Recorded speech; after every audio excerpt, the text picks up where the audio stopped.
आप सभी को नमस्कार। चलिए शुरू करते हैं।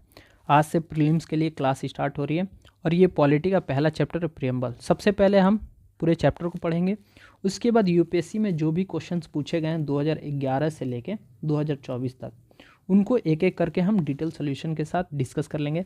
उसके बाद आपको हर चैप्टर में एक रिकॉल सेशन मिलेगी और ये 3 से 4 मिनट का होगा।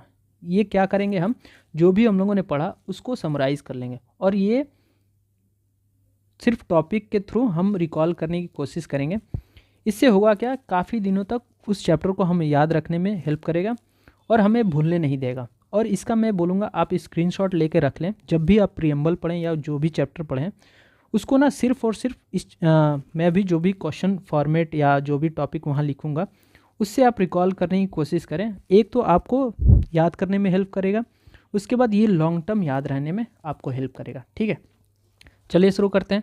सबसे पहले ये प्रियम्बल आप देख लें, इसको आप एज इट इज़ रट लीजिए क्योंकि ये 60 to 70 वर्ड आपके मेंस के लिए हमेशा तैयार रहेगा। जो भी प्रियम्बल से पूछे जाएंगे सीधा छाप दीजिए, आपके 60 to 70 वर्ड्स पहले से ऑलरेडी रेडी है। ठीक है, उसके बाद आप देखेंगे जो भी प्रीलिम्स में क्वेश्चन पूछे जाते हैं 80 to 90% क्वेश्चन इसी से रिलेटेड होता है, अगर आपको याद है। ठीक है, और एज इट इज़ याद है, आपको इसका मतलब पता है, तो आप कभी भी प्रियम्बल का क्वेश्चन गलत नहीं कर सकते प्रीलिम्स में। ठीक है, पढ़ते हैं। We the people of India, sorry एक second, we the people of India having solemnly resolved to constitute India into sovereign socialist secular democratic republic and to secure to all its citizens justice, social, economic and political, liberty of thought, expression, belief, faith and worship, equality of status and opportunity, fraternity, assuring the dignity of individual and unity and integrity of nation in the Constituent Assembly this 26th day of November 1949 do hereby adopt, enact and give to ourselves in this constitution. ठीक है, तो ये हम लोगों ने पढ़ लिया। इसमें 4 बातें बोली गई है। सबसे पहला बात, source of authority, we the people of India, यानी हम लोग सोर्स ऑफ अथॉरिटी हैं। उसके बाद नेचर ऑफ स्टेट की बात की गई है, India into sovereign socialist secular democratic republic. ठीक है, ये नेचर ऑफ स्टेट हुआ कि इंडिया का क्या नेचर है, sovereign socialist secular democratic Republic. उसके बाद ऑब्जेक्टिव की बात की जाती है। ठीक है, तो 4 टाइप की ऑब्जेक्टिव है। जस्टिस किसके किसके regarding, social, economic, political, liberty किसके लिए, thought, expression, belief, faith and worship, equality किसके लिए, स्टेटस और अपॉर्चुनिटी के लिए। ठीक है, कि किसी को हम ज़्यादा स्टेटस में, किसी को हम हायर स्टेटस में नहीं रख सकते। ठीक है, और सबके लिए इक्वल अपॉर्चुनिटी हो, इसके लिए बात की गई है। उसके बाद फर्टिनिटी की बात, यानी सेंस ऑफ ब्रदरहुड की भी बात की गई है यहाँ पे। ठीक है, उसके बाद डेट ऑफ अडॉप्शन की बात की जाती है। 26 नवंबर 1949 को कॉन्स्टिट्यूशन अडॉप्ट हुआ था। ठीक है, तो ये 4 बातें की गई है प्रियम्बल में। अब हम इसको एक एक करके देखते हैं। सबसे पहले सोर्स ऑफ प्रियम्बल की बात करें तो आपको पता होगा कि जवाहरलाल नेहरू एक ऑब्जेक्टिव रेजोल्यूशन लेके आते हैं जिनमें प्रियम्बल का जिक्र था। तो वहाँ से कॉन्स्टिट्यूएंट असेंबली जो है वो जनवरी 22 1947 में इसको अडॉप्ट किया जाता है उनके द्वारा। ठीक है, सबसे पहले अगर प्रियम्बल की बात किया जाए तो कहाँ से बोरो किया गया था, तो ये अमेरिकन कॉन्स्टिट्यूशन में। और अमेरिकन कॉन्स्टिट्यूशन आप देखें तो वहाँ भी 3 वर्ड सेम है, we the people of India. यहाँ पे जो है वहाँ पे भी देखेंगे वी द पीपल, वहाँ से भी प्रियम्बल ऐसे ही स्टार्ट होता है। ठीक है, तो ये अमेरिकन कॉन्स्टिट्यूशन से इंस्पायर्ड है। उसके बाद आप देखेंगे फ्रेंच रेवोल्यूशन से 3 वर्ड आती है निकल के, लिबर्टी, इक्वालिटी, फर्टिनिटी। तो ये 3 वर्ड फ्रेंच रेवोल्यूशन से लिया गया है। इसके बाद हम लोगों ने पहले ही बात कर ली थी कि सोर्स ऑफ अथॉरिटी कौन है कॉन्स्टिट्यूशन का, तो पीपल ऑफ इंडिया, यानी we the people of India. ठीक है, तो हम चलते हैं नेचर ऑफ स्टेट की बात करते हैं और इसमें जो भी कीवर्ड्स दिए गए हैं उनके डिफिनीशंस देख लेते हैं। सबसे पहले बात करते हैं कि इंडियन स्टेट की नेचर क्या है। अब हम चलते हैं नेचर ऑफ स्टेट की बात करते हैं और इसमें जो भी कीवर्ड्स हैं उनके डिफिनीशंस देख लेते हैं। तो India is describe as a sovereign socialist secular democratic republic. ठीक है, सोवरेन का मतलब क्या होता है, free from external and make its own decision both internally and externally. ठीक है, इसका मतलब ये है कि आप एक्सटर्नल कंट्रोल से 100% फ्री हो। उसके बाद जो भी डिसीजन होगा वो आपका होगा, चाहे वो इंटरनली है चाहे वो एक्सटर्नली है। एक बात इसमें याद रखिएगा, 26 जनवरी 1950 को इंडिया सोवरेन कंट्री बना। इससे पहले इंडिया डोमिनियन कंट्री था। ठीक है, ये क्वेश्चन पूछ भी सकते हैं इन फ्यूचर कि 25 जनवरी 1950 को इंडिया क्या सोवरेन कंट्री था या डोमिनियन कंट्री था। तो ये बात याद रखिएगा, आफ्टर 25 जनवरी यानी 26 जनवरी 1950 से India as a sovereign country बना। ठीक है, तो इसको भी ध्यान दीजिएगा। उसके बाद आ जाते हैं सोशलिस्ट की बात करते हैं। तो सोशलिस्ट की बात होती है तो ये 42nd अमेंडमेंट एक्ट 1976 में ऐड हुआ और India is a democratic socialism, ना कि कम्युनिस्ट सोशलिज्म की बात करता है। डेमोक्रेटिक सोशलिज्म का बहुत ही अच्छे तरीके से सुप्रीम कोर्ट ने डिफाइन किया कि इसका एम ये है, end of poverty, ignorance, diseases and equality of opportunity की ऊपर बात करें। ठीक है, और कम्युनिस्ट सोशलिज्म की बात करें तो ये क्या होता है ना कि ये बोलता है कि सारा कुछ स्टेट का है, जो भी उस कंट्री में है वो सारा कुछ स्टेट है और वो सब कुछ को इक्वली बांटेगा स्टेट। ठीक है, तो ये कम्युनिस्ट सोशलिज्म के ऊपर बात होती है। और डेमोक्रेटिक सोशलिज्म का मतलब ये होता है, सुप्रीम कोर्ट ने इसको डिफाइन किया कि aim to end poverty, ignorance, disease and inequality of opportunity. ठीक है, और इंडियन सोशलिज्म जो है ये blend of Marxism and Gandhism के ऊपर है। ठीक है, और जिसमें गांधीयन सोशलिज्म को ज़्यादा अलाइन है। इसको भी याद रखिएगा। इंडियन सोशलिज्म किसके ऊपर डिपेंड है, इस पर भी शायद क्वेश्चन पूछा गया है, ब्लेंड ऑफ मार्क्सिज्म एंड गांधीज्म। ठीक है, अब हम बात करते हैं सेकुलर की। तो ये भी 42nd अमेंडमेंट एक्ट में ऐड हुआ है 1976 में। ठीक है, और इंडिया का कोई स्टेट रिलीजन नहीं है। ठीक है, इस पे याद रखिएगा। क्वेश्चन भी अगर कभी पूछ दे कि क्या ये हिंदू, मुस्लिम, सिख, ईसाई ये इंडियन रिलीजन है, नहीं, स्टेट का कोई रिलीजन नहीं है और सारे रिलीजन को इंडिया इक्वली ट्रीट करता है। ठीक है, और एक यहाँ पे बहुत इंपॉर्टेंट बात है कि अगर सेकुलर के लिए हम इंडिपेंडेंटली प्रीएम्बल के लिए हम अगर सुप्रीम कोर्ट में जाते हैं तो ये इन्फोर्सेबल नहीं है। ठीक है, खैर इसको हम आगे अच्छे से डिटेल में एक्सप्लेन करूँगा। ठीक है, एक और बात कि क्या हमारा देश 1976 से पहले सेकुलर कंट्री नहीं था, तो हाँ, उससे पहले भी हमारा कंट्री सेकुलर ही था। अगर आप फंडामेंटल राइट देखेंगे 25 से लेकर 28 आर्टिकल 25 से लेकर 28 देखेंगे जिसमें फ्रीडम ऑफ रिलीजन की बात की जाती है, उसमें ऑलरेडी ये डिफाइन किया गया है कि स्टेट का कोई रिलीजन नहीं है और सारे रिलीजन को स्टेट इक्वली ट्रीट करेगा। ठीक है, और इंडिया में ना पॉजिटिव कॉन्सेप्ट ऑफ सेकुलरिज्म की बात की जाती है। ठीक है, पॉजिटिव कॉन्सेप्ट ऑफ सेकुलरिज्म में होता क्या है कि स्टेट के द्वारा से सारे रिलीजन को सपोर्ट किया जाता है। जैसे आप फ्रांस में देखेंगे, वहाँ पे अगर रूल कोई भी बनता है तो सारे रिलीजन के आदमी को फॉलो करना है। आप हिंदू हो, मुस्लिम हो, क्रिश्चियन हो, कुछ भी हो, आपके लिए वो सबके लिए बाध्य है।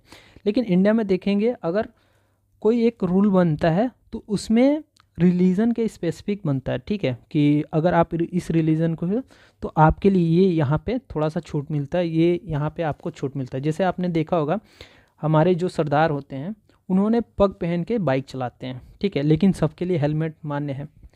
तो ये उनका एक तो सेंटिमेंट है पग पहनना। दूसरा बात, ऐसा कोई हेलमेट नहीं बना है कि जो पग के ऊपर लग जाए। ठीक है, तो उनके लिए छूट है। ठीक है, तो इस बात को याद रखिएगा कि हमारे यहाँ पॉजिटिव कॉन्सेप्ट ऑफ सेकुलरिज्म की बात की जाती है। ठीक है, इस पे भी शायद क्वेश्चन पूछ दें इन फ्यूचर। उसके बाद आ जाते हैं डेमोक्रेटिक की बात करते हैं। तो दो टाइप की डेमोक्रेसी होती है, पहला डायरेक्ट डेमोक्रेसी, दूसरा इनडायरेक्ट डेमोक्रेसी। ठीक है, डायरेक्ट डेमोक्रेसी में होता क्या है कि वहाँ पे जो भी डिसीजन होगा वो पब्लिक के द्वारा होगा। ठीक है, जैसे आप स्विट्ज़रलैंड के लिए वहाँ पे जो भी रेफरेंडम होगा या कुछ भी होगा वो वहाँ के लोग डिसाइड करेंगे। ठीक है, वहाँ उनके द्वारा जो भी MLA MP जो भी होंगे वो डिसाइड नहीं करते हैं, वहाँ के लोग डिसाइड करेंगे बड़े बड़े डिसीजन में। ठीक है, और हमारे यहाँ क्या होता है कि हमने जो नेता को चुना है, जैसे कोई नया स्टेट बनना है तो पार्लियामेंट के थ्रू उनके द्वारा डिसीजन ये लिया जाता है। ठीक है, उसके बाद आ जाते हैं इनडायरेक्ट डेमोक्रेसी जो इंडिया में है। और इनडायरेक्ट डेमोक्रेसी दो टाइप की होती है। ठीक है, पहला होती है पार्लियामेंट्री डेमोक्रेसी, दूसरा होती है प्रेसिडेंशियल डेमोक्रेसी। और ये यहाँ पे जो भी हमारे रिप्रेजेंटेटिव होते हैं वो इलेक्टेड होते हैं बाय द पीपल। ठीक है, अब आ जाते हैं इंडियन कॉन्स्टिट्यूशन में पार्लियामेंट्री रिप्रेजेंटेशन डेमोक्रेसी की बात की जाती है। ठीक है, जिसमें ये कहा जाता है कि जो भी एग्जीक्यूटिव होंगे, मतलब जो भी prime minister, PM, home minister जो भी होंगे, वो सारे पॉलिसीज़ और एक्शन के भागीदार होंगे यानी रिस्पॉन्सिबल होंगे। ये नहीं कि पॉलिसीज़ और एक्शन उनके द्वारा लिया जाए, ठीक है, और यहाँ पे नॉमिनल हेड प्रेसिडेंट है, वो रिस्पॉन्सिबल बन जाएंगे, ऐसा तो नहीं होगा ना। उन्होंने पॉलिसी बनाई है तो रिस्पॉन्सिबल भी तो वही होंगे ना। ठीक है, उसके बाद इंडियन डेमोक्रेसी की कुछ कैरेक्टरिस्टिक्स है, जैसे कि universal adult franchises, periodic election होना चाहिए, रूल ऑफ लॉ होना चाहिए, इंडिपेंडेंट ऑफ जुडिशरी। अगर मान लीजिए इंडिपेंडेंट नहीं रहा जुडिशरी, पार्लियामेंट के कंट्रोल में रहा, तो पार्लियामेंट तो चाहे वो भी कर सकता है। ठीक है, तो इसलिए इंडिपेंडेंट होना जरूरी है जुडिशरी का। उसके बाद absence of discrimination on certain ground.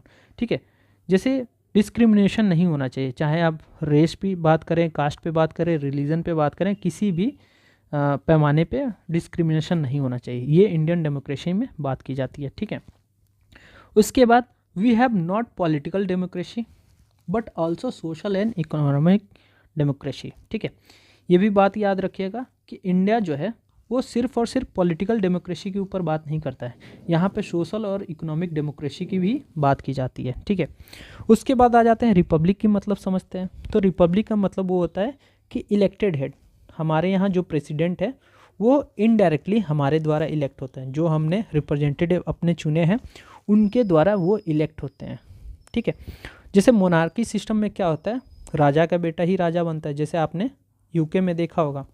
ठीक है, तो रिपब्लिक का मतलब ये होता है कि इलेक्टेड हेड हमारे द्वारा इलेक्ट, चाहे वो इनडायरेक्ट हो चाहे वो डायरेक्ट हो। ठीक है, अब आ जाते हैं हम ऑब्जेक्टिव की बात करें तो 4 टाइप की ऑब्जेक्टिव है। पहला जस्टिस, जस्टिस में देखेंगे सोशल, इकोनॉमिक, पॉलिटिकल, 3 जस्टिस की बात होती है। ठीक है, और जस्टिस की बात करें तो ये सोशल, इकोनॉमिक, पॉलिटिकल जस्टिस कहाँ से लिया गया है, तो ये रशियन रेवोल्यूशन 1917 से लिया गया है। ठीक है, और इसको सिक्योर करने के लिए फंडामेंटल राइट और डीपीएसपी का सहारा लेना पड़ता है। अब यहाँ पे मैं समझाता हूँ कि जैसे कि प्रियम्बल है, प्रियम्बल कोर्ट के द्वारा इन्फोर्सेबल नहीं है इंडिपेंडेंटली, ये बात याद है, इंडिपेंडेंटली। ठीक है, जैसे हम प्रियम्बल के लिए हम गए कि हमारा इकोनॉमिक जस्टिस नहीं है, हमें नहीं दिया जा रहा है, या पॉलिटिकल जस्टिस हमें चाहिए, तो हमें प्रियम्बल के थ्रू नहीं जाना होगा, हमें उसे आर्टिकल के थ्रू जाना होगा। जैसे अगर मान लीजिए इक्वालिटी की अगर कहीं बात आई या लिबर्टी की बात आई, तो हम इसको फंडामेंटल राइट के थ्रू हम जाएंगे। ठीक है, तो ये हमें इंडिपेंडेंट पावर नहीं मिलता है, हमें उसके फंडामेंटल राइट के थ्रू जा सकते हैं, डीपीएसपी के थ्रू जा सकते हैं। ठीक है, अब हम बात करते हैं लिबर्टी की। तो लिबर्टी की बात करें तो लिबर्टी का मतलब होता है absence of restaurant and opportunity for develop of individual personalities.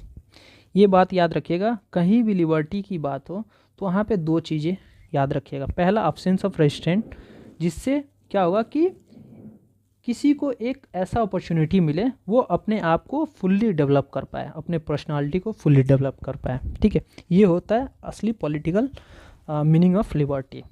ठीक है, इस पे क्वेश्चन भी पूछा गया, आई थिंक 19 में पूछा गया, 2019 में, उसको डिस्कस करेंगे हम आगे चल के। ठीक है, और इसको सिक्योर किसके द्वारा किया जाता है, फंडामेंटल राइट्स के द्वारा। ठीक है, लिबर्टी के लिए अगर हमें कोर्ट में जाना हो, अगर हमारा लिबर्टी वायलेट हो रही है, तो हम प्रियम्बल के थ्रू कोर्ट नहीं जा सकते, क्योंकि ये इन्फोर्सेबल नहीं है। हमें जाना होगा तो किसके थ्रू जाना होगा, फंडामेंटल राइट के द्वारा।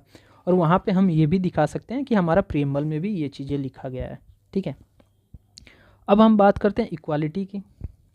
तो इक्वालिटी का मतलब क्या होता है, अब्सेंस ऑफ प्रिविलेज, किसी को प्रिविलेज ना मिले, चाहे वो पॉलिटिकल हो, चाहे वो इकोनॉमिक हो, चाहे वो कुछ भी। ठीक है, सबको एक बराबर पैमाना दिया जाए।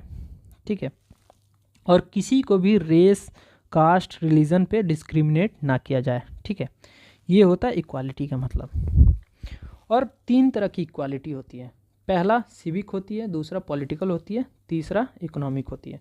सिविक राइट के लिए अगर बात करें तो इसको सपोर्ट मिलता है कहाँ से, फंडामेंटल राइट आर्टिकल 14 से लेके 18 तक। आर्टिकल 14 इक्वालिटी बिफोर लॉ की बात करता है, उसके बाद अपॉर्चुनिटी की बात किया जाता है।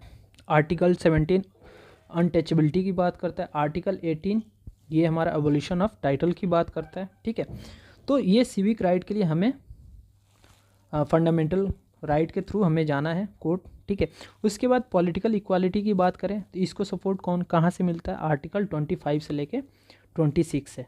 कोई भी आदमी, ठीक है, किसी भी पॉलिटिकल फॉर्म में पार्टिसिपेट कर सकता है, चाहे वो वोटिंग राइट्स हो, चाहे वो किसी इलेक्शन में पार्टिसिपेट करना चाहे, ठीक है, एमएलए बनना चाहे, एमपी बनना चाहे, तो उसको ये राइट आर्टिकल 25 से लेके 325 से लेकर आर्टिकल 26 देता है, ठीक है। इसके थ्रू हम कोर्ट जा सकते हैं। उसके बाद आ जाते हैं इकोनॉमिक इक्वालिटी की बात करें तो इसे सपोर्ट कहाँ से मिलता है, डीपीएसपी का अगर आप आर्टिकल 39 पढ़ेंगे तो वहाँ ये बात करता है कि कोई भी मैन वुमन हो, अगर वो इक्वल वर्क कर रहे हैं तो उनको इक्वली पे किया जाए, तो यहाँ से हम जा सकते हैं, ठीक है। तो यहाँ पे तीनों राइट की बात की गई है, इकोनॉमिक, सिविक, पॉलिटिकल, तीनों राइट्स की, ठीक है। उसके बाद आ जाते हैं फ्रेटर्निटी के ऊपर बात करते हैं। फ्रेटर्निटी का मतलब होता है सेंस ऑफ ब्रदरहुड, ठीक है। कॉन्स्टिट्यूशन जो है वो हमारे अंदर एक फीलिंग जनरेट करता है कि सब अपने आप को एक ब्रदरहुड के तरह, अपने आप को ब्रदरहुड का एक सेंस फॉर्म अपने अंदर जगाएं, ठीक है। जिसके कारण आपने देखा होगा कि इंडिया में सिंगल सिटीजनशिप की बात की जाती है। अगर आप यूके का सिटीजनशिप ले लें तो आपका इंडियन सिटीजनशिप चला जाएगा, ठीक है। आप किसी दूसरे कंट्री का सिटीजनशिप नहीं ले सकते। उसके बाद इंडिया में क्या होता है, चाहे वो स्टेट हो चाहे सेंट्रल हो, एक ही सिटीजनशिप होता है। ऐसा नहीं कि स्टेट के लिए अलग, जैसे आपने यूएस में देखा होगा, वहाँ स्टेट के लिए अलग सिटीजनशिप है, उसके बाद सेंट्रल के लिए अलग सिटीजनशिप की बात की जाती है, ठीक है। उसके बाद पासपोर्ट भी यहाँ एक ही होती है, ठीक है। तो ये क्या है कि ये हमें सेंस ऑफ ब्रदरहुड का फीलिंग देता है, ठीक है। उसके बाद इसमें दो चीज़ें बात की गई, फर्टिनिटी क्या है, दो चीज़ों को अश्योर करती है। पहला द डिग्निटी ऑफ इंडिविजुअल, ठीक है। उसके बाद unity and integrity of nation की बात करता है, ठीक है। और ये बात याद रखिए, इंटीग्रिटी जो है ये 42nd अमेंडमेंट एक्ट में ऐड किया गया है, ठीक है। इसको याद रखिएगा, 3 वर्ड ऐड हुआ था 42nd अमेंडमेंट एक्ट में, कौन कौन सा, सोशलिस्ट, सेकुलर और इंटीग्रिटी, ठीक है। डेट ऑफ एडॉप्शन की बात की जाए 26 नवंबर 1949 को कॉन्स्टिट्यूशन अडॉप्ट हुआ था। अब आ जाते हैं इसमें से कुछ की पॉइंट्स है जिसको हमें याद रखना बहुत ही ज़रूरी है। सबसे पहले ऑब्जेक्टिव रेजोल्यूशन जवाहरलाल नेहरू के द्वारा लाया गया था और कॉन्स्टिट्यूएंट असेंबली के द्वारा ये अडॉप्ट किया गया, यहाँ से प्रियम्बल, ठीक है। उसके बाद प्रियम्बल को एज ए फिलोसफी, ठीक है, कॉन्स्टिट्यूशन का फिलोसफी बोले, आइडियल्स बोले, एस्पिरेशन ऑफ कॉन्स्टिट्यूशन मेकर बोले, ठीक है, चाहे समरी बोले, चाहे एसेंस ऑफ कॉन्स्टिट्यूशन बोल सकते हैं, ठीक है। इस पे भी क्वेश्चन पूछा गया है। इसके बाद preamble not enforceable by law, किसी प्रियम्बल जो है ये कोर्ट के द्वारा इन्फोर्स नहीं हो सकता, ये इन्फोर्स किसी लॉ के द्वारा नहीं हो सकता है इंडिपेंडेंटली, ये बात याद रखिएगा। इसके लिए हमें सपोर्ट चाहिए, जैसे अगर आपका सिविक राइट वायलेट हो रहा है तो हमें अगर सिविल राइट के लिए जाना है तो हमें प्रियम्बल के थ्रू नहीं जाना होगा, हमें किसके थ्रू जाना होगा, फंडामेंटल राइट के थ्रू जाना होगा, ठीक है। वहाँ पे हम बात कर सकते हैं कि ये हमें प्रियम्बल में भी दिया गया है। अगर इकोनॉमिक राइट हमारा हनन हो रहा है, वायलेट हो रहा है, तो हमें जाना होगा तो डीपीएसपी के थ्रू जाना होगा, ठीक है। पॉलिटिकल राइट अगर हमारा वायलेट हो रहा है तो हमें जाना होगा तो आर्टिकल 325 से लेके 326 के थ्रू जाना होगा, ठीक है। इस बात को याद रखिएगा कि इंडिपेंडेंटली ये नॉट इन्फोर्सेबल है, ठीक है। उसके बाद यहाँ पे भी देखिएगा, एक क्वेश्चन पूछ सकता है क्या हम प्रियम्बल को अमेंड कर सकते हैं, ठीक है। तो एक चीज़ याद रखिएगा कि प्रियम्बल में बहुत सारे कीवर्ड्स हैं जिसमें बेसिक स्ट्रक्चर आते हैं, ठीक है। जैसे आप देखेंगे सोवरेन, सोशलिस्ट, सेकुलर, ये सब बेसिक स्ट्रक्चर के पार्ट हैं, तो इसको हम सिर्फ और सिर्फ अमेंड नहीं कर सकते हैं। Preamble as a whole amend कर सकते हैं क्योंकि ये एक बार अमेंड हो चुका है। आपने 42nd अमेंडमेंट एक्ट देखेंगे तो वहाँ पे 3 वर्ड ऐड हुआ था, सोशलिस्ट, सेकुलर, इंटीग्रिटी, ठीक है। तो प्रियम्बल एज ए होल ये अमेंड हो सकता है ना कि इसके बेसिक स्ट्रक्चर जो भी हैं, इसमें कीवर्ड्स हैं जो बेसिक स्ट्रक्चर के अंदर आते हैं, उसको अमेंड नहीं किया जा सकता है। इस बात को याद रखिएगा। ये काफ़ी थोड़ा सा सिंपल नहीं है याद रखना, लेकिन इस पर अगर क्वेश्चन पूछता है तो बहुत ही ट्रिकी क्वेश्चन पूछेगा। तो इस चीज़ को याद रखिएगा, preamble as a whole amend हो सकता है, ना कि उसके जो कीवर्ड्स हैं, जो बेसिक स्ट्रक्चर के पार्ट हैं, उसे अमेंड नहीं किया जा सकता। ठीक है, अब हम बात करते हैं इसके रिलेटेड कुछ केसेस हैं जो सुप्रीम कोर्ट में हुई थी। जैसे बेरूबेरी केस में प्रीएम्बल को बोल दिया गया कि ये कॉन्स्टिट्यूशन का पार्ट नहीं है। ठीक है, 1960 में। फिर उसके बाद केशवानंद भारती केस आता है 1973 में, जहां बताया जाता है कि preamble is a part of constitution. ठीक है, फिर उसके बाद देखेंगे एसआर बोमाई केस आता है, ये 1994 में, जहां पे बताया जाता है preamble is a form of part, preamble form part of the constitution. यहाँ पे भी सपोर्ट मिलता है केशवानंद भारती केस को कि प्रीएम्बल एक कॉन्स्टिट्यूशन का पार्ट है। ठीक है, उसके बाद एलआईसी केस देखेंगे 1995 में, जहाँ बोला जाता है कि प्रीएम्बल एक इंटीग्रल पार्ट ऑफ कॉन्स्टिट्यूशन है और it can not be independently enforce in the court of justice in India. जो हम लोगों ने पहले ही बात किया कि प्रीएम्बल को किसी न किसी चीज़ का सपोर्ट, जैसे प्रीएम्बल इंडिपेंडेंटली इन्फोर्स नहीं हो सकता है किसी पे भी। अगर आपका सिविल राइट हनन हो चाहे पॉलिटिकल राइट, तो आपको आर्टिकल का सहारा लेना पड़ेगा। सिविल राइट आपका अगर वायलेट हो रहा है तो आप फंडामेंटल राइट के थ्रू जा सकते हैं। पॉलिटिकल राइट आर्टिकल 325 और 326 के थ्रू जा सकते हैं कोर्ट। ठीक है, लेकिन आप प्रीएम्बल के थ्रू नहीं जा सकते हैं। अब हम एक एक करके सारे PYQs को देख लेते हैं। सबसे पहले, economic justice as one of the objective of Indian constitution has been provided in preamble the fundamental right. तो फंडामेंटल राइट जो है ये सिविक राइट की बात करता है। ठीक है, अभी हम लोगों ने बात भी किया है, ये सिविक राइट की बात करता है। उसके बाद प्रीएम्बल में इकोनॉमिक जस्टिस भी है, ये सही है।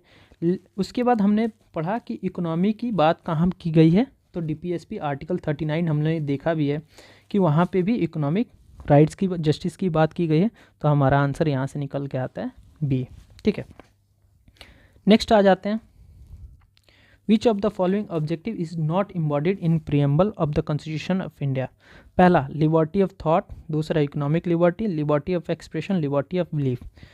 तो आपने इकोनॉमिक जस्टिस की बात की गई है प्रीएम्बल में, देखा होगा। ठीक है, इकोनॉमिक लिबर्टी की नहीं, लिबर्टी 5 टाइप की होती है। कौन कौन सी लिबर्टी होती है? Thought, expression, belief, faith and worship. ठीक है, तो यहाँ पे तो 3 बातें की गई, थॉट, एक्सप्रेशन, बिलीफ। ठीक है, उसके बाद हमारे पास क्या क्या बचता है? Faith and worship. ठीक है, ये देख लीजिएगा डिटेल सोल्यूशन में।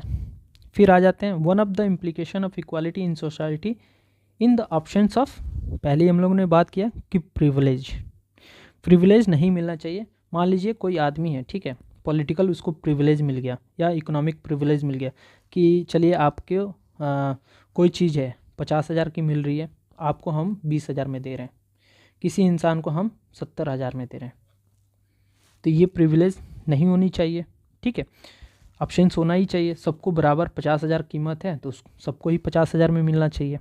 तो हमें क्या होना चाहिए? प्रिविलेज नहीं होना चाहिए। ठीक है, ये डिटेल सोल्यूशन आप पढ़ लीजिएगा, मैं इस PDF को दे दूंगा अपने चैनल पे, वहाँ से जाके आप डाउनलोड कीजिए, लोकपाल IAS के नाम से है। ठीक है, और इस वीडियो का डिस्क्रिप्शन में भी चैनल का लिंक दे दूंगा, वहाँ से आप पढ़िएगा। ठीक है, इसके बाद the mind of maker of constitution of India is reflect in which of the following. पहला, the preamble fundamental right, DPSP fundamental duties. ठीक है, तो ये हम लोगों ने पढ़ा है, काफ़ी इजी क्वेश्चन है। द प्रीएम्बल इसका आंसर होगा। फंडामेंटल राइट को देखेंगे तो ये क्या है, सिर्फ एक टाइप की बातें करता है, यहाँ पे सिविक राइट्स की बात की जाती है। DPSP देखेंगे तो ये जो है हमारे जो एग्जीक्यूटिव है उनको एक ओपिनियन देता है कि आप जो भी पॉलिसीज़ बनाएं इन बातों को आप ध्यान में रखें। ठीक है, तो यहाँ पे भी कॉन्स्टिट्यूशन का एक फॉर्म नज़र आता है। ठीक है, ना कि कॉन्स्टिट्यूशन एज ए होल आपको नज़र आएगा। लेकिन प्रीएम्बल में देखेंगे यहाँ civic rights, economic rights, social justice, इन सब की बात की जाती है। फंडामेंटल ड्यूटीज़ क्या है? ये लोगों को बताती है कि आपका देश के लिए ये ड्यूटीज़ हैं। ठीक है, ये प्रीएम्बल में भी बात की गई है। जैसे आप देखेंगे फर्टिनिटी, जहाँ सेंस ऑफ ब्रदरहुड की बात की गई है, ये फंडामेंटल राइट ड्यूटीज़ में भी बात की गई है। आप इस बात को याद रखिएगा, अगर पूछ दे सिविक राइट्स कहाँ कहाँ बात की गई है, तो प्रियम्बल और फंडामेंटल राइट हो गई। इकोनॉमिक राइट्स की अगर बात की गई है, ठीक है, इकोनॉमिक जस्टिस की, तो कहाँ कहाँ DPSP प्रियम्बल में बात की गई है। उसके बाद सेंस ऑफ ब्रदरहुड की बात अगर पूछ दे UPSC में, जैसे ऐसे क्वेश्चन पूछा भी है इकोनॉमिक जस्टिस की कहाँ कहाँ बात है, तो DPSP और प्रियम्बल। तो ऐसा अगर क्वेश्चन पूछ दे कि सेंस ऑफ ब्रदरहुड की बात, फ्रेटर्निटी की बात कहाँ कहाँ पे की गई है, तो प्रियम्बल और फंडामेंटल राइट दोनों में बात की गई है, ठीक है। ये डिटेल सोल्यूशन है, आप इसे पढ़ लीजिएगा। नेक्स्ट आ जाते हैं, which of the following reflect the most appropriate relation between law and liberty. ये पॉलिटिकल थ्योरी पे डिपेंडेंट है, ठीक है, ये इस पे नहीं था, लेकिन मैं ऐसे ही मतलब लिबर्टी अभी हम लोगों ने पढ़ा है तो उसको सॉल्व कर लेते हैं, ठीक है। If there are more law there is less liberty, ठीक है। ऐसा कुछ नहीं है, मान लीजिए कि लॉ बनाया गया है, बहुत सारा लॉ है, तो ऐसा थोड़ी है कि हमारा लिबर्टी वहाँ कम मिलेगा, ठीक है। जैसे मान लीजिए कि रोड पे चलने का लॉ बन गया कि आप फुटपाथ पे चल सकते हैं, फुटपाथ पे गाड़ी नहीं चला सकते हैं, तो इसमें हमारा लिबर्टी थोड़ी वायलेट हो रही है, ठीक है। ये तो एक लॉ है, तो लॉ बनाने से कम या बेसी ऐसा नहीं है कि हमारा लिबर्टी वायलेट हो रही है, ठीक है। ये करेक्ट आंसर नहीं हो सकता। आगे देखते हैं, there are no law there is no liberty. अब ये मानिए कि कोई लॉ ही नहीं है, ठीक है, किसी को मारने का मूड हुआ, जाके थप्पड़ मार दिया, गोली मार दिया, तो वहाँ तो किसी का लिबर्टी ही नहीं है, तो ये थोड़ा सा परफेक्ट आंसर लग रहा है। नेक्स्ट आगे ऑप्शन और भी देख लेते हैं, there is liberty law have to made by the people, ठीक है, ये भी सही है, लेकिन वैसा परफेक्ट आंसर नहीं है कि लोग अपने लिए लॉ बना रहे हैं, ऐसा लिबर्टी होना चाहिए, ठीक है, लेकिन ये परफेक्ट नहीं है, इससे ज़्यादा आंसर ये अच्छा है, ठीक है। इसके बाद if law are change too often liberty is in danger. ऐसा कुछ नहीं है कि बार बार लॉ चेंज हो रहा है तो हमारा लिबर्टी खतरे में। अगर मान लीजिए कोई लॉ बना है, ठीक है, वो परफेक्ट सोसाइटी में बैठ नहीं रहा है, तो फिर से हम चेंज करके फिर से दूसरा लॉ बनाएंगे जो हमारे सोसाइटी के लिए अच्छा हो। तो ऐसा कुछ नहीं है कि ऑफ्टन मतलब बार बार लॉ चेंज हो रहा है तो लिबर्टी हमारी इन डेंजर में है, ठीक है। तो ये हमारा आंसर यहाँ से निकल के आता है बी। UPSC में ऐसा होता है ना कि बहुत सारे क्वेश्चन ऐसे पूछे जाते हैं कि उसके 2-3 आंसर सेम आपको दिखेंगे कि हाँ ये भी आंसर है, ये भी आंसर है, तो उसमें आप ये हमेशा एलिमिनेट कीजिएगा कि जो परफेक्ट आंसर है, जो एकदम परफेक्ट 100% आपको आंसर लग रहा होगा उसी पे क्लिक कीजिएगा। डाउट में मत रहिएगा कि ये भी आंसर है, ये भी तो हो सकता है, तो इसको भी मान। आप सिर्फ और सिर्फ परफेक्ट आंसर ढूंढने की कोशिश कीजिए। जैसे यहाँ पे देखिए, यहाँ पे C भी कुछ हद तक आपको आंसर लगेगा, ठीक है। इवन आप A भी देखेंगे या D भी देखेंगे तो कुछ हद तक आपको आंसर दिखेगा, लेकिन आप थोड़ा सा ब्रॉड माइंड सेट करके आप देखेंगे क्वेश्चन का मतलब ऑप्शन का मतलब, तो आपको B सबसे परफेक्ट आंसर दिखेगा, ठीक है। तो ऐसे ही आप चुनिएगा, UPSC ऐसा बहुत क्वेश्चन पूछता है, ठीक है। यहाँ से डिटेल सोल्यूशन आप देख लीजिएगा। नेक्स्ट आ जाते हैं, in the context of polity which of the following would you accept as the most appropriate definition of liberty. यहाँ पे लिबर्टी का डिफिनीशन पूछा गया, और ये मैं आपको बता दूँ कि सेम एज अ मतलब जो लक्ष्मीकांत में लिखा गया लिबर्टी का मतलब, यह जो मैंने भी दिया है वो सेम डिफिनीशन ही पूछ दिया गया है, ठीक है।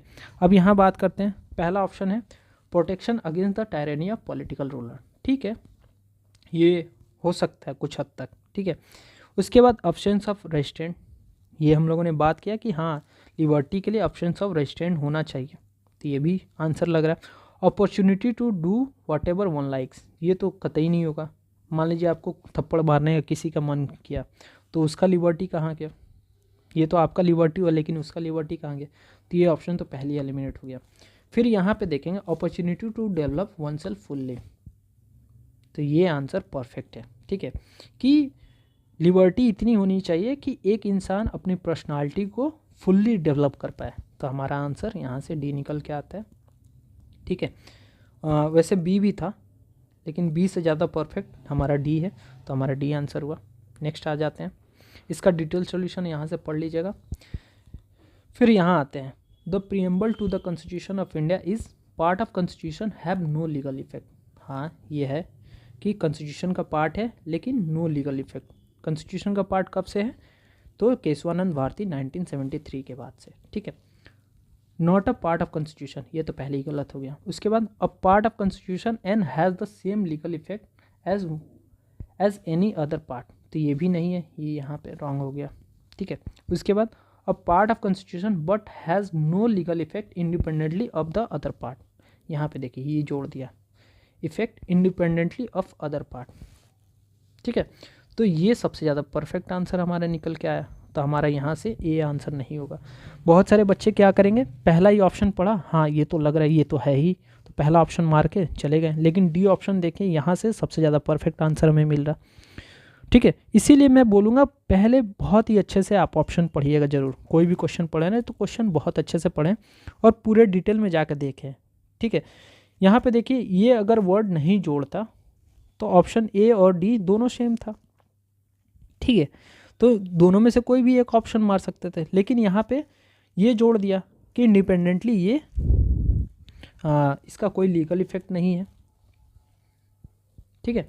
तो ऐसे ही क्वेश्चन सॉल्व कीजिएगा। चलिए आगे मिलते हैं, नेक्स्ट क्वेश्चन देखते हैं। Sorry, what was the exact constitution status of India 26 जनवरी 1950, ठीक है। अब यहाँ पे देखिए, जैसे हम लोगों ने अगर मान लीजिए प्रीएम्बल याद किया तो हमने पूरा याद करके रखा है कि India is a sovereign socialist secular democratic country, तो हम यहाँ पे डी मार के निकल गए। लेकिन आपको पता होगा कि सोशलिस्ट और सेकुलर ये दो वर्ड कब ऐड हुआ था, ये 42nd अमेंडमेंट एक्ट में 1976 में ऐड हुआ, ठीक है। तो ये दो वर्ड तो पहले एलिमिनेट कर लीजिए। जब हमारा कॉन्स्टिट्यूशन अडॉप्ट हुआ, जब फुल्ली मतलब रिपब्लिक इंडिया बना 26 जनवरी 1950 में, तो हमारे पास ये दो वर्ड नहीं थे, हमारे पास क्या था, अ सोवरेन डेमोक्रेटिक रिपब्लिक था, तो हमारा ऑप्शन बी हो गया, ठीक है। तो ये छोटी छोटी बातें हैं, देखेंगे बहुत इजी क्वेश्चन रहता है, लेकिन छोटे छोटे चीज़ के लिए हम गलत कर जाएंगे क्वेश्चन, तो इस बात को याद रखिएगा। नेक्स्ट चलते हैं। उसके बाद ये क्वेश्चन है, विच of the following factor constitute the base safeguard of liberty in liberal democracy. तो पहला है कमिटेड जुडिशरी, हाँ होना चाहिए, हमें अपना लिबर्टी को सेफगार्ड करने के लिए एक जुडिशरी होना चाहिए, ये भी ठीक है, ठीक है। उसके बाद centralisation of power, centralisation of power से कुछ हद तक लिबर्टी हमारी वायलेट होगी, लेकिन ऐसा भी नहीं है कि सेंट्रलाइजेशन पावर ऑफ होने से लिबर्टी पूरी तरह से वायलेट होगी, ये परफेक्ट आंसर नहीं है, तो ये ऐसे ही एलिमिनेट हो गया। उसके बाद इलेक्टेड गवर्नमेंट, ठीक है, इलेक्टेड गवर्नमेंट है तो वहाँ से भी हमारा लिबर्टी सेफगार्ड रह सकती है, लेकिन ये भी एक पार्ट है, ठीक है। लेकिन यहाँ पे देखेंगे सेपरेशन ऑफ पावर की बात करते हैं, ठीक है। यहाँ पे आप देखेंगे एग्जीक्यूटिव अलग है, लेजिस्लेटिव अलग है, और उसके बाद जुडिशरी अलग है, और तीनों एक दूसरे को चेक एंड बैलेंस करने के लिए कोशिश करेंगे। अगर कुछ एग्जीक्यूटिव रेजोल्यूशन लेके आता है या लेजिस्लेटिव कोई एक लॉ बनाता है, तो उसको चेक एंड बैलेंस करने के लिए हमारे पास जुडिशरी है। अगर वो हमारा कोई लिबर्टी वायलेट करता है तो हम जुडिशरी के पास चले जाएंगे। तो ये तीनों का होना बहुत ही ज़रूरी है। अगर परफेक्ट देखेंगे जुडिशरी लिबर्टी का सेफगार्ड अगर देखें तो इन तीनों का होना बहुत ज़रूरी है, ठीक है। तो सेपरेशन ऑफ पावर से ही हमारा लिबर्टी सेफगार्ड रहेगा, ठीक है, सेफ रहेगा। नेक्स्ट आ जाते हैं, यहाँ पे देखें कॉन्स्टिट्यूशनल गवर्नमेंट मीन्स। अब ये क्वेश्चन देखिए, ये 2-3 बार पूछा गया है। कॉन्स्टिट्यूशनल गवर्नमेंट मीन्स में क्या होता है, a representative government of a nation with a federal structure. ऐसा नहीं है कि सिर्फ फेडरल स्ट्रक्चर वाला ही कॉन्स्टिट्यूशनल गवर्नमेंट हो, ऐसा कोई मतलब नहीं है रूल, ठीक है। उसके बाद क्या है, government whose head enjoy nominal power. ऐसा थोड़ी है कि कोई भी कॉन्स्टिट्यूशनल गवर्नमेंट है अगर नॉमिनल हेड है, जैसे हमारे यहाँ नॉमिनल हेड है प्रेसिडेंट, तो ऐसा थोड़ी है कि हम ही कॉन्स्टिट्यूशनल गवर्नमेंट है। क्या अमेरिका कॉन्स्टिट्यूशनल गवर्नमेंट नहीं है? ऐसा भी नहीं है, तो ये आंसर ऐसे ही गलत हो गया, ठीक है, ये भी गलत हो गया। उसके बाद a government whose head enjoy real power, तो ऐसा भी नहीं है जैसे अमेरिका में रियल पावर है उनके प्रेसिडेंट के पास, हमारे प्रेसिडेंट के पास नॉमिनल पावर है, तो ऐसा थोड़ी है, हम भी कॉन्स्टिट्यूशनल गवर्नमेंट है, तो ये भी गलत हो गया। उसके बाद a government limited by the term of constitution, ये सही है कि एक गवर्नमेंट है, जैसे एक हमने कॉन्स्टिट्यूशन बनाया है कि आपको इसके दायरे में रह के कुछ भी काम करना है। ठीक है, तो ये हमारा परफेक्ट आंसर हुआ ना कि कोई भी कॉन्स्टिट्यूशनल गवर्नमेंट है, आपको इसी दायरे में रह के काम करना है। ठीक है, तो अगर कोई गवर्नमेंट है उसको लिमिट करने के लिए हमारे पास कॉन्स्टिट्यूशन है, तो ये हमारा कॉन्स्टिट्यूशनल गवर्नमेंट हो गया। तो हमारा आंसर यहाँ से डी निकल के आया। सेम क्वेश्चन ये पूछा गया है 2023 में भी। विच of the following statement best reflect the chief purpose of constitution of a country. पहला ऑप्शन है it determine the objective for the making necessary of law. ठीक है, ये भी सही है। इसके बाद it enable the creation of political offices and government. तो ऐसा कुछ नहीं है कि हमें कोई भी पॉलिटिकल ऑफिस या गवर्नमेंट फॉर्म करने के लिए कॉन्स्टिट्यूशन ज़रूरी है। ठीक है, फिर यहाँ पे देखिए it define and limit the power of government. यहाँ देखें ये आंसर मिल गया फिर से यहाँ पे भी कि कॉन्स्टिट्यूशन हमें किस लिए चाहिए, कि एक पावर का, जैसे गवर्नमेंट की पावर को डिफाइन करने के लिए, उसके लिमिट बताने के लिए हमारे पास कॉन्स्टिट्यूशन है। ठीक है, तो ये हमारा यहाँ से परफेक्ट आंसर निकल के आता है। ठीक है, इसको भी यहाँ पे डिटेल सोल्यूशन आप देख लीजिएगा। अब चलिए लास्ट में आ जाते हैं, 3 से 4 मिनट लगेगा। पूरे चैप्टर को हम एक रिकॉल सेशन में रिकॉल करते हैं। आप क्या कीजिए, इसे पॉज करके खुद से रिकॉल करने की कोशिश कीजिए। ठीक है, और नहीं तो मेरे साथ आप रिकॉल करने की कोशिश करें। सबसे पहले प्रीएम्बल की बात करें तो प्रीएम्बल सबसे पहले आप रट जाइए, ये काफ़ी आपके काम आने वाला है। ठीक है, चाहे प्रीलिम्स हो चाहे मेंस हो, तो इसको याद करते हैं। Preamble, we the people of India having solemnly resolved to constitute India into a sovereign socialist secular democratic republic and to secure to all its citizen justice, social, economic and political liberty, thought expression, belief, faith and worship, equality of status and opportunity, fraternity, assuring the dignity of individual and the unity and integrity of nation in our constituent assembly this 26th day of November 1949 do hereby enact and give to resolve this constitution। ठीक है, तो ये हमने एक preamble को याद करेंगे तो ऐसे रिवाइज कर लेंगे। तो ऐसे भी आप भी याद रखें और आप भी ऐसे ही फ्लो में पढ़ लेंगे। ठीक है, तो पहला क्वेश्चन हमारा हो गया। उसके बाद सोर्स ऑफ प्रीएम्बल तो हमने पहले भी पढ़ा है, ऑब्जेक्टिव रेजोल्यूशन जो लेके आए थे हमारे जवाहरलाल नेहरू। तो सोर्स ऑफ प्रीएम्बल वही है जिसको कॉन्स्टिट्यूएंट असेंबली ने अडॉप्ट किया था, कब, 22 जनवरी 1947 में। यही था ना, आई थिंक, एक बार देख लीजिएगा, सॉरी ये गलत भी हो सकता है, लेकिन 26 जनवरी था। ठीक है, सोर्स ऑफ, उसके बाद अगर पूछ दिया कि ये कहाँ से बोरो किया गया है तो अमेरिकन कॉन्स्टिट्यूशन से। और 3 वर्ड किससे इंस्पायर है तो फ्रेंच रेवोल्यूशन से। कौन कौन सा वर्ड था वो, लिबर्टी, सॉरी इक्वालिटी, लिबर्टी और फर्टिनिटी। ठीक है, ये 3 वर्ड फ्रेंच रेवोल्यूशन से लिया गया। उसके बाद where does constitution of India draw its power, तो we the people of India, यानी पीपल ऑफ इंडिया से पावर लेता है कॉन्स्टिट्यूशन। उसके बाद नेचर ऑफ स्टेट की बात करें तो नेचर ऑफ स्टेट क्या था, sovereign, socialist, secular, democratic, republic. ठीक है, और इसमें सोशलिस्ट और सेकुलर कब ऐड हुआ, 42nd अमेंडमेंट एक्ट 1976 में। इससे पहले इंडिया क्या था, सोवरेन, डेमोक्रेटिक, रिपब्लिक। ये क्वेश्चन भी पूछा गया, ये भी याद रखिएगा। कॉन्स्टिट्यूशन कब अडॉप्ट हुआ था तो 26 नवंबर 1949 में। ये बात याद रखिएगा, ऐसा नहीं कि कन्फ्यूज़न में होकर आप 26 जनवरी 1950 मार दें। कॉन्स्टिट्यूशन एडॉप्शन डे 26 नवंबर 1949, और ये 26 नवंबर जो है इसको कॉन्स्टिट्यूशन डे के नाम से भी सेलिब्रेट करते हैं। ठीक है, संविधान दिवस के भी नाम से सेलिब्रेट करते हैं। तो इससे भी याद रखिएगा कि कॉन्स्टिट्यूशन हमारा कब अडॉप्ट हुआ था। ठीक है, उसके बाद ऑब्जेक्टिव की बात करें प्रीएम्बल, तो ऑब्जेक्टिव 4 तरह की होती है। कौन कौन से ऑब्जेक्टिव, जस्टिस, लिबर्टी, इक्वालिटी और फर्टिनिटी। जस्टिस 3 टाइप की होती है, कौन कौन सी, social, economic, political. Liberty 5 type की होती है, thought, expression, belief, faith and worship. उसके बाद इक्वालिटी 2 टाइप की होती है, कौन कौन सी, स्टेटस एंड अपॉर्चुनिटी। फर्टिनिटी 1 होती है, assuring the dignity of individual. ठीक है, and the unity and integrity of nation. ठीक है, ये क्वेश्चन पूछा गया यूपी पीसीएस में। ठीक है, ऐसे ही कि आप एक क्रोनोलॉजी में सजाएं कि किसमें कितने कितने टाइप की बात की जाती है। तो उसमें सबसे ज़्यादा लिबर्टी में 5 टाइप है। ठीक है, उसके बाद 3 जस्टिस बात की जाती है। ठीक है, social, economic, political. Equality 2 type की होती है, कौन कौन सी, स्टेटस एंड अपॉर्चुनिटी और एक टाइप की फर्टिनिटी। तो इस पे भी क्वेश्चन पूछ दिया गया है यूपीपीसीएस में, आप इस बात को याद रखिएगा, ठीक है। तो यहाँ से हमारा ऑब्जेक्टिव भी हो गया। अब हम बात करते हैं रेलिवेंट केसेस के। तो 2 केस आप याद रखिएगा, एक बेरूबेरी केस, ठीक है। इसमें क्या है, सुप्रीम कोर्ट ने ये डिक्लेयर किया कि ये कॉन्स्टिट्यूशन का पार्ट नहीं है, नॉट अ कॉन्स्टिट्यूशन, ठीक है। दूसरा उसके बाद आता है केशवानंद भारती केस। यहाँ ये बोला जाता है कि ये कॉन्स्टिट्यूशन का पार्ट है, ठीक है। उसके बाद LIC एक याद रखिएगा, ठीक है। LIC केस में क्या हुआ था, ये 1998 में हुआ था, ठीक है।